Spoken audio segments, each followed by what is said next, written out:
నేను తాగుబోతునండి. నా పేరు శ్రీనివాస్.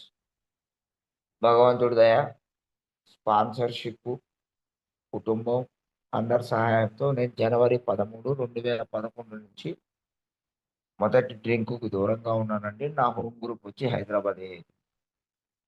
ముందుగా తెలుగు ఆన్‌లైన్ మీటింగు వారికి నాకు సీకింగ్ గాడ్ అనే విషయం పైన నా అనుభవాన్ని పంచుకునే అవకాశం కలగజేసినందుకు ఆన్‌లైన్ రికవరీ గ్రూప్ మీటింగ్ వారికి నా కృతజ్ఞతలు తెలియజేసుకుంటూ నా షేరింగ్ ప్రారంభిస్తానండి. ఇవాళ నేను ఏదైతే మాట్లాడుతున్నానో నేనది ఒక ఏఏ వక్తగా ఏమీ మాట్లాడట్లేదు. లేదా నేను జెప్పిందే కరెక్ట్ అనేది గూడా ఏమీ లేదు. ఇది కేవలం నా అనుభవం మాత్రమే నేను మీతో పంచుకోవటం జరిగింది. పంచుకుంటాను. ఇది నేను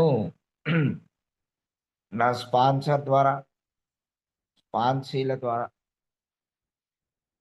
పొందిన అనుభవాలు, ఏఏ ఫెలోషిప్‌లో చూసిన అనుభవాలు, నా వ్యక్తిగత అనుభవాలు అన్నిటి ద్వారా నేనేదైతే నేర్చుకున్నానో, దాన్ని మీ ముందుంచే ప్రయత్నం చేస్తాను. నేను ఆల్కహాలిక్స్ అనానిమస్‌లోకి వచ్చే టైంకి భగవంతుడి పట్ల నాకున్న అభిప్రాయం ఏంటంటే, నేను దేవుడిని నమ్మను అనే వ్యక్తిని కాదు. లేదా పూర్తిగా నమ్ముతాను అనే వ్యక్తిని కాదు. నా స్థితి ఎలా ఉందంటే, దేవుడు ఉన్నాడా?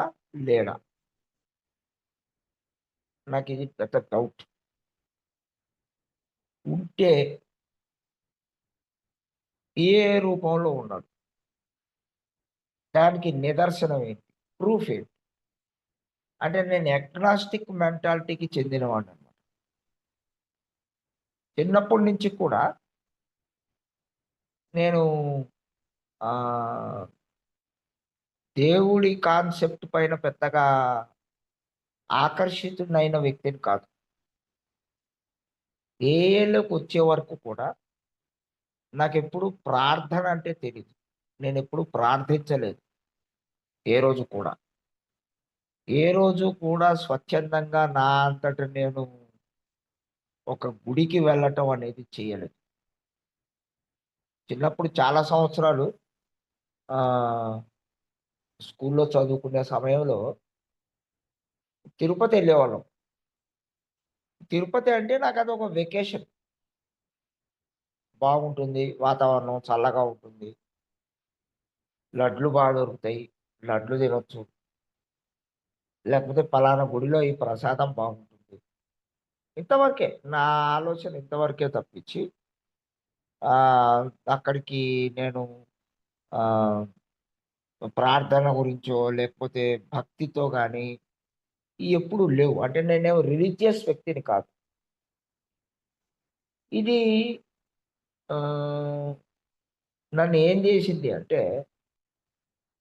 ఒక రకంగా హ్మ్, నన్ను ఒక వితండవాదిగా తయారు చేసింది. ప్రతిదాన్ని నేను ప్రశ్నించటం, ప్రతిదాన్ని నేను సందేహించటం చేసేవాడిని. అలా అని చెప్పి నేను నా స్నేహితుల్ని నమ్మేవాడిని బాగా గట్టిగా. ఎటువంటి స్నేహితులు అంటే, నన్ను ఎవరైతే సరైన మార్గంలో నడిపించాలని అనుకుంటారో, వాళ్ళని నేను నమ్మేవాడిని కాదు. ఎవరైతే నాకు చెడు దారి చూపిస్తారో, లేదా చెడు మార్గంలో నడవమని చెప్తారో, వాళ్ళ పట్ల ఆకర్షితుడినయ్యేవాడిని. అంటే నాకు తాగుడి కన్నా ముందు కూడా నాకు వ్యక్తిత్వ లోపం ఉంది. నా పర్సనాలిటీలో ప్రాబ్లమ్ ఉంది. తాగటానికి ముందే నేను అబద్ధాలాడటం, దొంగతనం జేయటం, మోసం జేయటం, ఫోర్జరీ జేయటం, స్కూలు, కాలేజు ఎగ్గొట్టటం, చెయ్యాల్సిన పనులు చెయ్యకుండా వ్యతిరేకంగా చెయ్యటం, చాలా అహంకారంగా ప్రవర్తించటం. నాకే అంతా తెలుసు, అవతలి వాడికి ఏవి తెలీదు అనే స్వభావంతో ఉండటం. ఇయన్నీ ఉన్నాయి.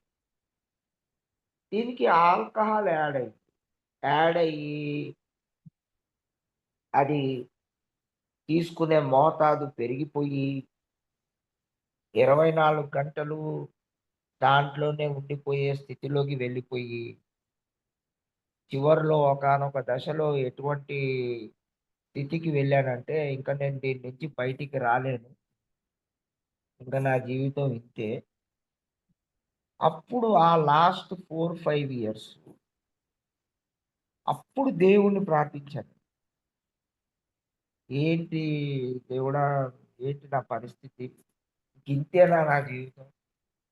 నా జీవితం ఇలాగే అయిపోతుందా?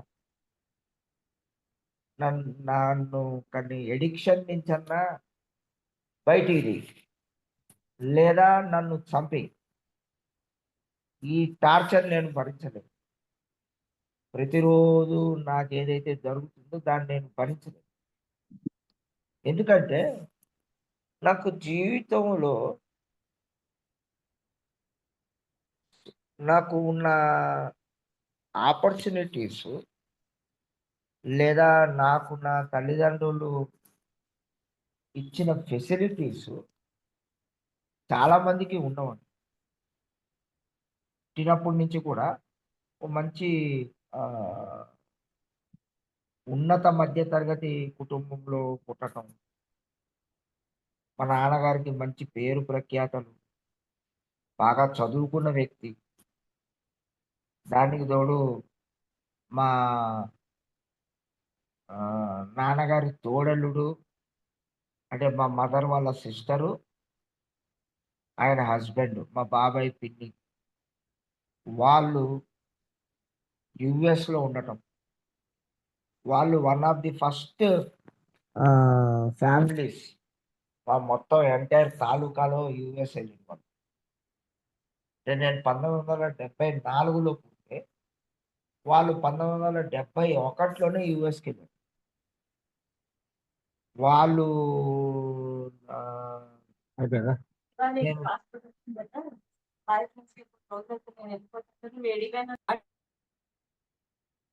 వాళ్ళు నేను తిన్నగా చదువుకొని ఉండుంటే, నేను చేయాల్సింది చేసుంటే, నన్ను యూఎస్‌కి తీసుకెళ్ళి నాకు మంచి దారి చూపిద్దామని చెప్పి వాళ్ళు చాలా ఆహ్, ఆశగా, కోరికతో ఉండేవాళ్ళు.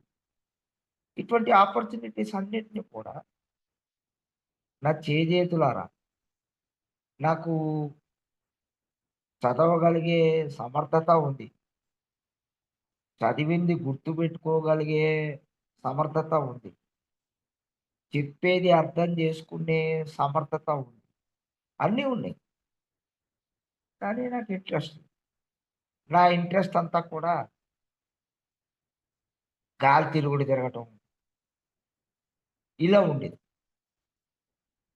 అయితే ఏఏకొచ్చిన తర్వాత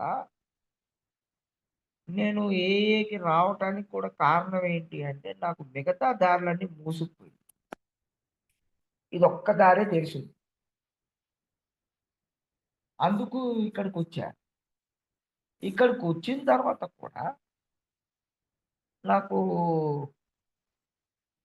భగవంతుడు ఏం చేశాడంటే ఇవాళ చూసుకుంటే నేను వెనక్కి తిరిగి, ఒరేయ్! వీడిని ఈ సిట్యుయేషన్స్‌లో ఏమాత్రం కొంచెం వీడికి సంధిచ్చినా, వీడు మళ్ళీ తాగుడు వైపు వెళ్తాడేమోనని చెప్పి, ఆయన ఏం చేశాడంటే,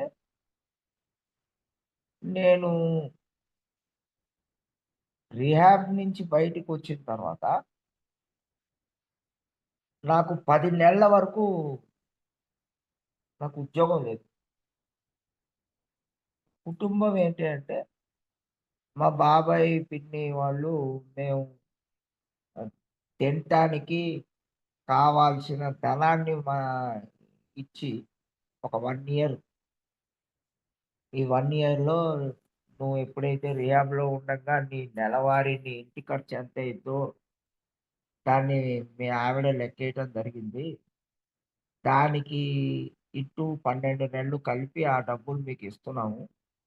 దీంతో మీరు బతకండి. ఈ సంవత్సరం లోపల నువ్వు ఉద్యోగం తెచ్చుకొని, తర్వాత మీ జీవితం మీరు జీవించండి అని చెప్పి వాళ్ళెళ్ళిపోయారు.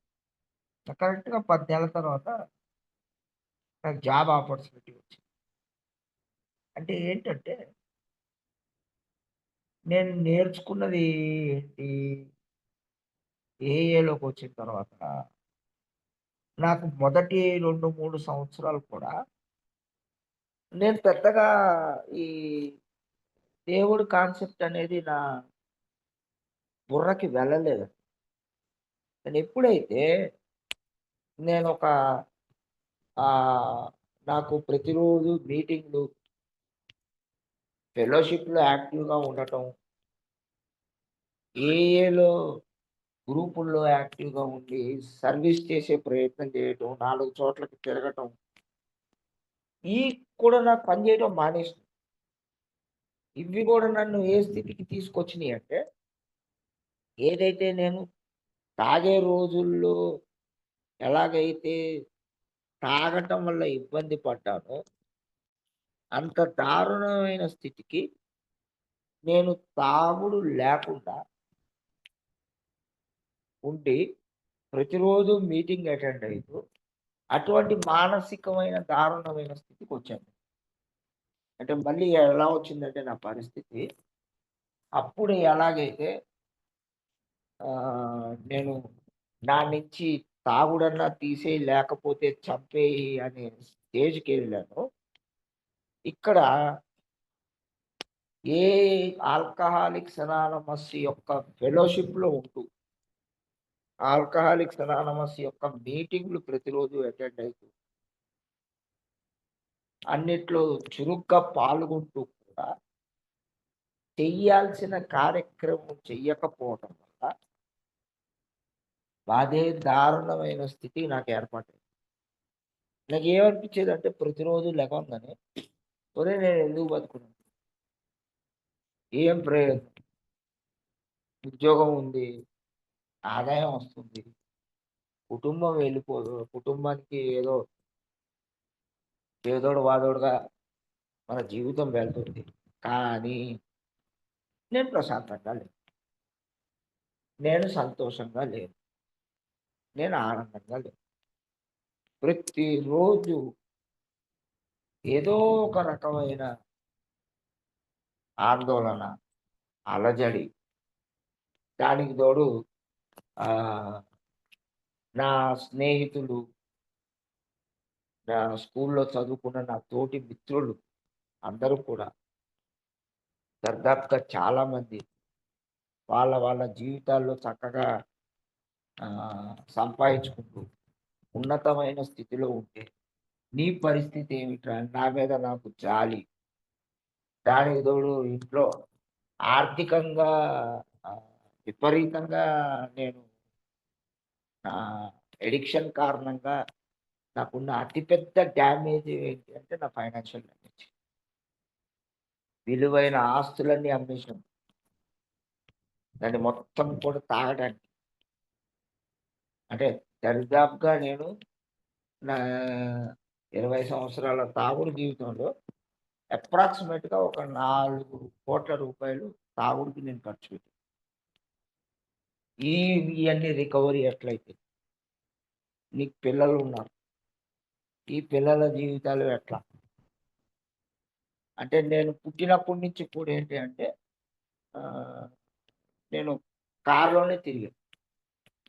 అంటే మా ఫాదర్ ఆ టైంకి ఆ రకంగా ఆయన ఆ స్థితిలో ఉన్నాడు. కానీ నేను ఎదిగొచ్చే టైంకి నాకు చిన్న వాహనం కూడా ఇబ్బందిగా ఉండేది. పెట్రోల్ పోసుకోవడానికి ఆలోచించాల్సిన పరిస్థితి. ఇటువంటి స్థితి. అసలు ఇది మారిద్దా? ఇది నిజంగా నేను దీని నుంచి బయటికి రాగలనా? దానికి తోడు మా ఆవిడ నన్ను ఏదైతే వివాహం చేసుకొని ఆమె ఏ కోరికలతో వచ్చిందో ఆ కోరికలు ఏవి నెరవేరకపోవటం. హ్మ్. ఆమా అసల ఇంత దానికి నన్ను ఎందుకు పెళ్లి చేసుకున్నావు అని చెప్పి ఆమె ప్రశ్నించేది. ఇయన్నీ ప్రాబ్లమ్స్. దీంతో ఒక అసలు ఇంటికి వెళ్ళాలంటే చిరాకుగా ఉంది. వెళ్ళబుద్ధయ్యేది కాదు. దీని నుంచి ఎట్లా బయటకొస్తాం? అప్పుడు ఆ రోజుల్లో ఏంటి అంటే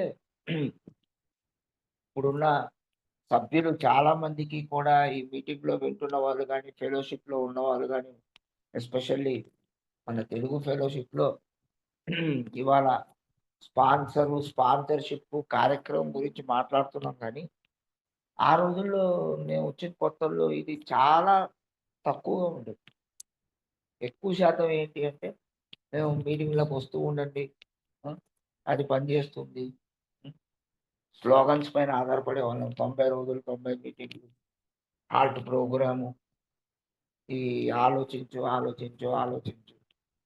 విషయాన్ని తేలిగ్గా తీసుకో. ఇట్లా ఈ slogans no pain, no gain వీటిల్లో మీద జీవితం వెళ్ళిపోయింది. ప్రోగ్రామ్ గురించి ఎవరు మాట్లాడేవారు.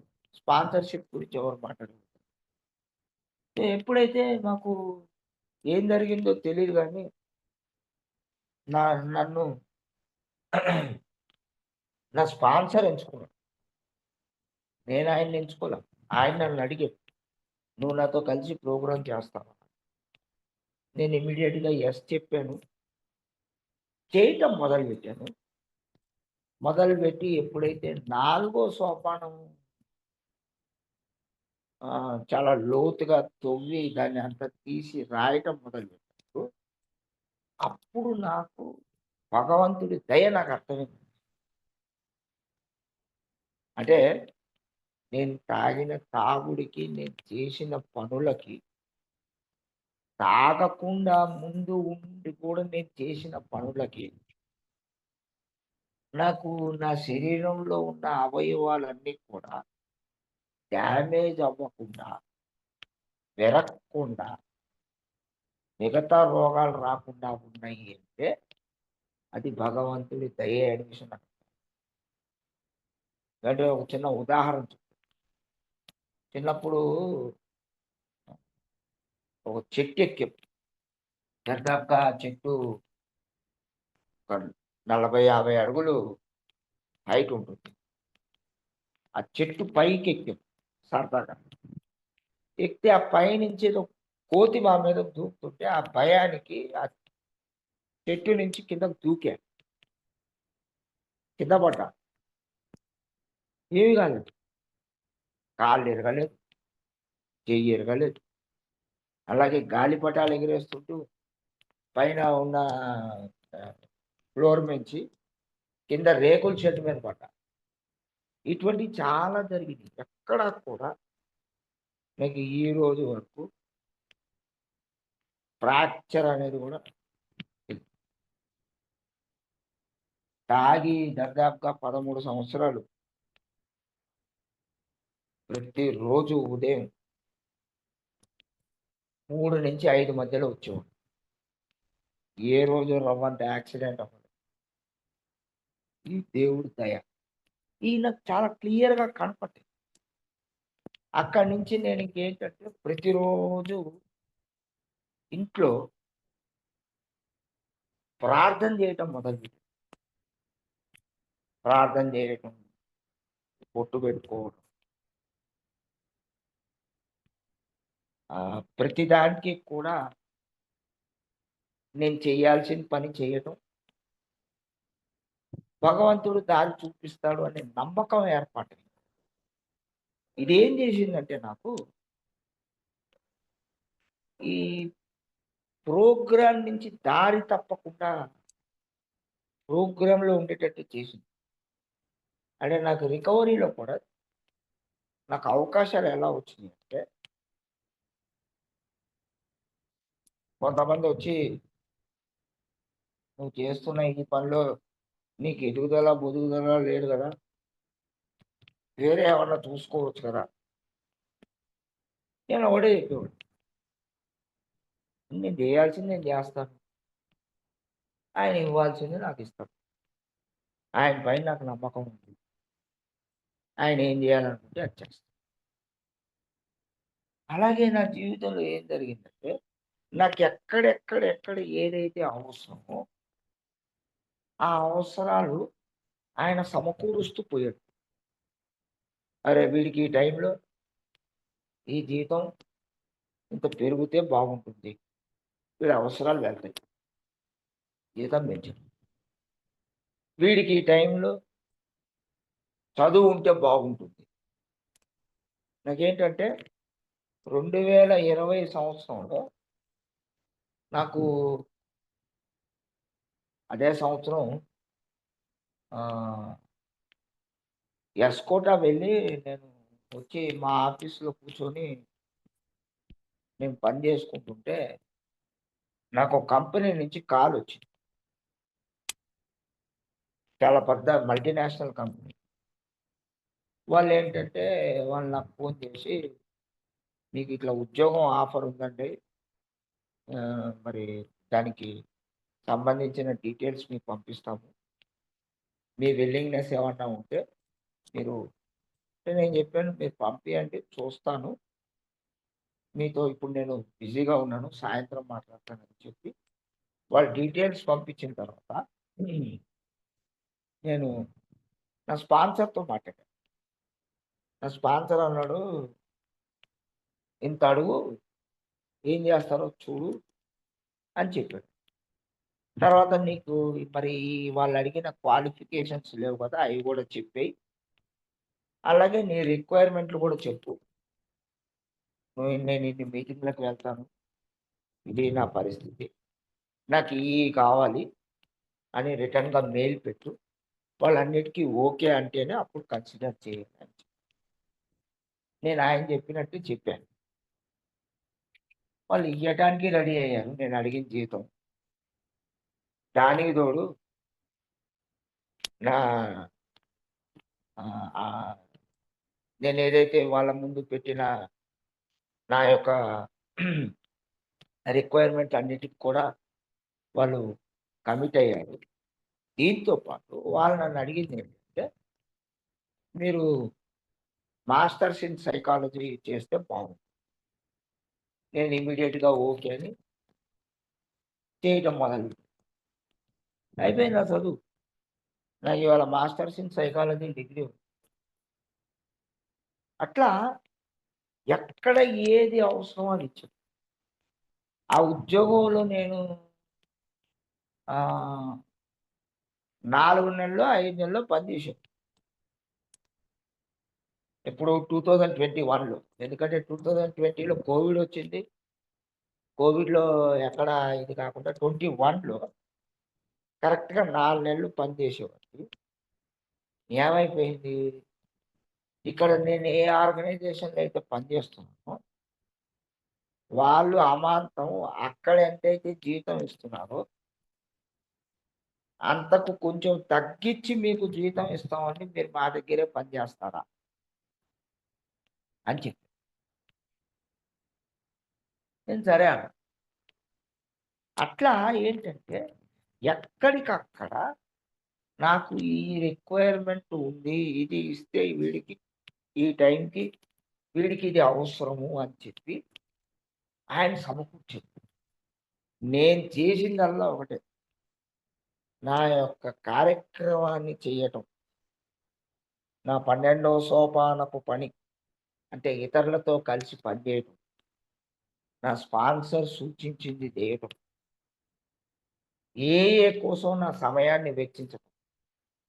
ఇది చెయ్యటం వల్ల ఆ భగవంతుడి పైన ఉన్న కనెక్షన్ చాలా స్ట్రాంగ్‌గా తయారైంది. చాలా బలంగా మంచి గట్టి పునాది ఇచ్చింది నాకు. దాంతో ఏంటంటే నేనివాళ చాలా నిక్కచ్చిగా స్ట్రాంగ్‌గా నమ్ముతాను. యెస్. దేవుడు ఉన్నాడు. దేవుడు నాకు ఏదైతే నా జీవితానికి అవసరమో ఆ సమయానికి నాకు ఆయన ఇస్తాడు. ఈ నమ్మకం ఏర్పడొచ్చు. అందుకే ఆల్కహాలిక్స్ అనానిమస్ పుస్తకంలో ఒక చోట రాస్తారు. ఆ భగవంతుడనే శక్తిని ఎక్కడ, ఎలా కనుక్కోవాలి? ఆ శక్తిని కనుక్కోవటం మాత్రం నాకెక్కడ దొరికింది అంటే, సోపానాలను చేయటం వల్ల. ఎందుకంటే, కార్యక్రమంలో ఉన్న 12 సోపానాల్లో చూసుకుంటే, రెండవ సోపానం, మూడవ సోపానం, ఐదవ సోపానం, ఏడవ సోపానం, 11వ సోపానంలో దేవుడి గురించి చెప్తారు. ఉన్నత శక్తి అంటారు. నీ ఇచ్చని జీవితాన్ని దేవుడి సంరక్షణకు అప్పగించమని నిర్ణయం తీసుకోమని. నాకు నేను భగవంతుడికి ఇంకొక వ్యక్తితో నా జీవితం మొత్తాన్ని ఆయన ముందుంచటం. లోపాలని వినయంగా దేవుడికి అప్పజెప్పటం. అలాగే ప్రార్థనా ధ్యానముల ద్వారా భగవంతుడి ఇచ్చ ఏదో తెలుసుకొని, ఆయన ఇచ్చని ముందుకు తీసుకెళ్ళటానికి నేను సిద్ధంగా ఉన్నాను. ఇది ఎప్పుడైతే నేను నా రోజువారీ జీవితంలో ఆచరించటం మొదలుపెట్టి, ఆ నమ్మకం నాకు విశ్వాసంగా తయారైందో, ఇవాళ నా జీవితం ఎలా ఉందంటే ప్రశాంతంగా ఉన్నాను. సంతోషంగా ఉన్నాను. ఆనందంగా ఉన్నాను. కార్యక్రమంలో ఏ అయితే ఆ 12 హామీలు చెప్పారో, ఆ హామీలు నా జీవితంలో ప్రతిరోజు నెరవేరుతున్నాయి. అలా అని చెప్పి నాకు ఇబ్బందులు లేవా అంటే ఉన్నాయి. సమస్యలు లేవా అంటే ఉన్నాయి. కానీ ఆ ఇబ్బందులని, సమస్యలని నన్ను తిరిగి త్రాగుడు వైపు తీసుకెళ్ళకుండా, నేను ఆ రోజుకి ఏదైతే చెయ్యాలో, ఆ ఇబ్బందిని, సమస్యని తొలగించటానికో లేదా దాంతో జీవించటానికో ఆ పని చేస్తా. లైఫ్ హ్యాపీగుంది. నా కుటుంబం జీవితం ప్రశాంతంగా ఉంది. నాకు నా భార్యకి ఉన్న సంబంధం మెరుగైంది. పిల్లలతో నా సంబంధాలు మెరుగైనయి. జీవితం పట్ల జీవించే దృక్పథం మారిపోయింది.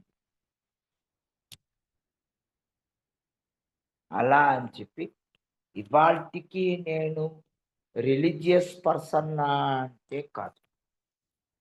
కానీ ఇవాళ దేవుడు ఉన్నాడు. దేవుడుతో నేను కనెక్ట్ అయి ఉన్నాను. ఆయనతో నాకొక చక్కటి అనుబంధం ఏర్పాటయింది. చక్కటి రిలేషన్‌షిప్‌లో ఉన్నాను నేను. ఆయనతో పాటు నేను కలిసి పని చేయటానికి, కలిసి జీవించటానికి ఏదైతే మూడో సోపాన ప్రార్థనలో రాస్తారో, అనుగుణంగా నన్ను నేను ఆయనకి పూర్తిగా అర్పించుకున్నప్పుడు,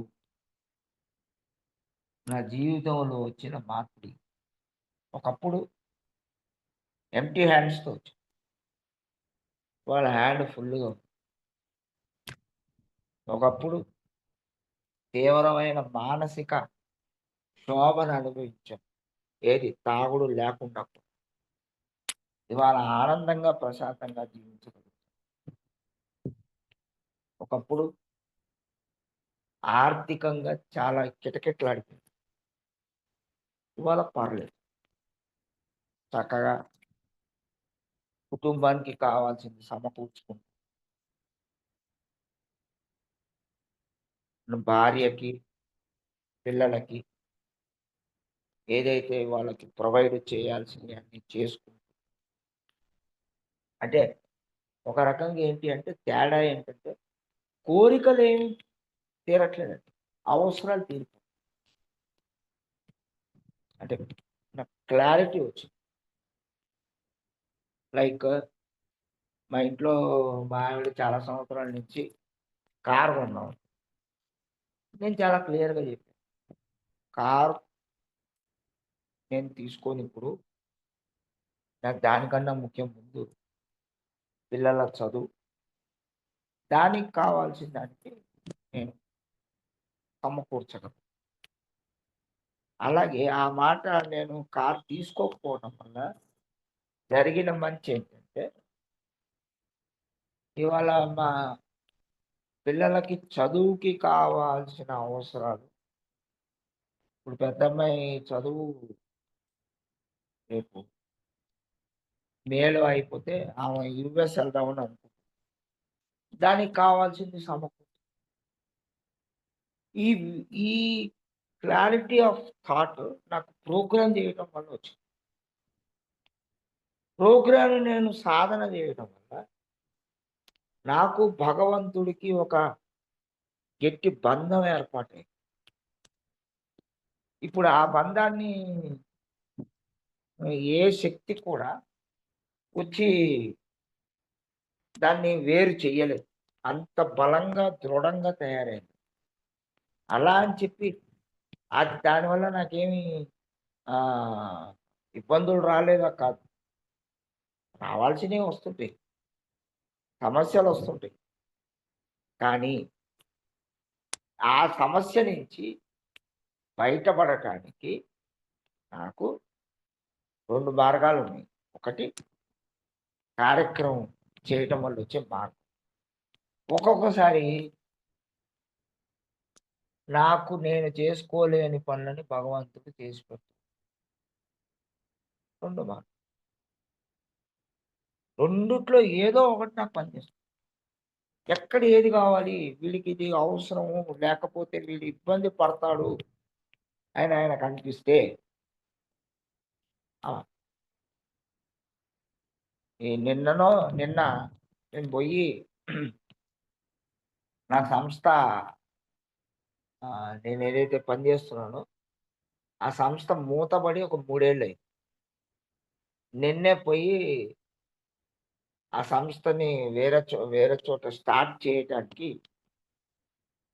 ఒక ఆఫీసు టోకెన్ అడ్వాన్స్ తీసుకొని ఏప్రిల్ నుంచి మళ్ళీ సంస్థ స్టార్ట్ అయితుంది. అంటే ఈ ఈ 3 ఏళ్ళు నీకు ఏది జరిగింది అనేది పక్కన పెడితే, నీకిప్పుడు ఈ 3 ఏళ్లలో వచ్చింది నీకిప్పుడు సరిపోదు. ఎందుకంటే, నాకు ఎదురు చాలా క్లియర్‌గా తెలుస్తుంది. రేపు మా పెద్దమ్మాయికి దానికి యూఎస్‌లో సీటొచ్చి, ఆమెకి వీసా వచ్చి, ఆమె అమెరికా వెళ్తే, డెఫినెట్‌గా నాకివాళ వచ్చే ఇన్‌కమ్ సరిపోదు. అది ఆయనకి తెలుసు. అందుకే మళ్ళీ ఆర్గనైజేషన్‌ని స్టార్ట్ చేసి,